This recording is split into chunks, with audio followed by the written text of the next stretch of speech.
Shalom, terima kasih sudah meluangkan waktu sejenak di tengah kesibukan Anda untuk duduk, mendengarkan, serta merenungkan kebenaran firman Tuhan. Kami berdoa agar waktu ini menjadi waktu yang menyegarkan bagi jiwa Anda. Topik renungan kita sepanjang minggu ini adalah Yesus menolak kekerasan dalam ketidakadilan. Bagian firman Tuhan yang menjadi fokus perenungan kita adalah Matius 5 ayat 39 terjemahan baru kedua yang berbunyi demikian. Namun aku berkata kepadamu, janganlah melawan orang yang berbuat jahat kepadamu, melainkan siapapun yang menampar pipi kananmu, berilah juga kepadanya pipi kirimu. Jemaat yang dikasihi Tuhan, setujukah kita bahwa reaksi paling alamiah manusia ketika disakiti adalah membalas? Jika seseorang meninggikan suara kepada kita, kita ingin berteriak lebih keras. Jika seseorang menyindir kita di media sosial, jari kita gatal untuk mengetik balasan yang lebih pedas. Dunia mengajarkan kita bahwa jangan mau diinjak-injak adalah tanda harga diri. Namun, dalam khotbah di bukit, Yesus menawarkan sebuah strategi radikal yang seringkali disalahpahami sebagai kelemahan, padahal itu adalah demonstrasi kekuatan yang tertinggi. Dalam ayat 38, Yesus mengutip hukum mata ganti mata. Pada zaman Perjanjian Lama, hukum ini sebenarnya dibuat untuk membatasi balas dendam, agar hukuman tidak melebihi kejahatan yang dilakukan. Namun, Yesus membawa standar ini jauh lebih tinggi.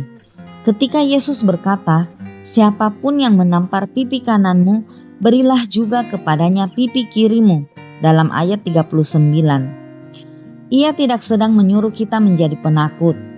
Dengan memberikan pipi kiri, korban menolak untuk dipermalukan. Ia seolah berkata, kamu tidak bisa merendahkan aku. Pukul aku lagi sebagai sesama manusia, bukan sebagai bawahan. Ini adalah perlawanan tanpa kekerasan. Yesus mengajarkan kita untuk tidak membiarkan tindakan jahat orang lain mendikte reaksi kita. Dengan tidak membalas, kita menolak terseret ke dalam lingkaran kekerasan.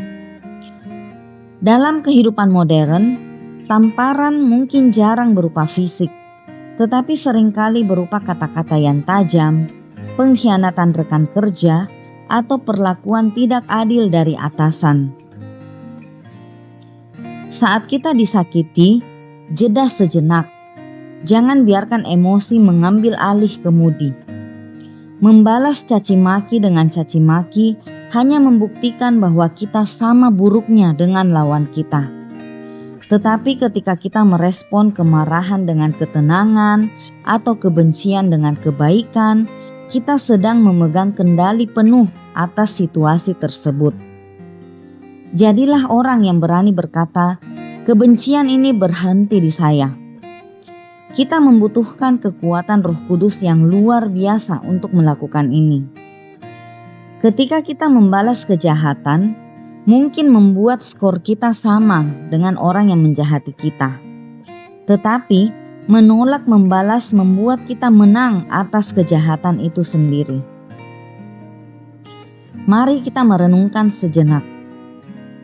Adakah orang atau situasi yang belakangan ini menampar emosi kita? Bagaimana reaksi spontan kita saat itu? Langkah praktis apa yang bisa Anda ambil hari ini untuk merespon situasi sulit dengan kasih, bukan dengan amarah? Mari kita berdoa.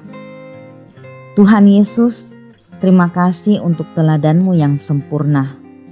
Engkau dihina tetapi tidak membalas. Engkau menderita tetapi tidak mengancam. Ampuni aku jika selama ini aku merasa harus membalas setiap rasa sakit yang orang lain berikan. Berikan aku kekuatan Roh Kudus untuk memberikan pipi kiri, untuk tetap tenang, tetap mengasihi, dan memutus rantai kebencian di lingkunganku. Ajar aku bahwa kekuatan sejati adalah kemampuan untuk menguasai diri. Dalam nama Tuhan Yesus, amin. Kiranya renungan hari ini boleh menuntun langkah kita sepanjang hari ini. Selamat beraktivitas dan sampai jumpa lagi dalam renungan kita bersama esok hari. Tuhan Yesus memberkati.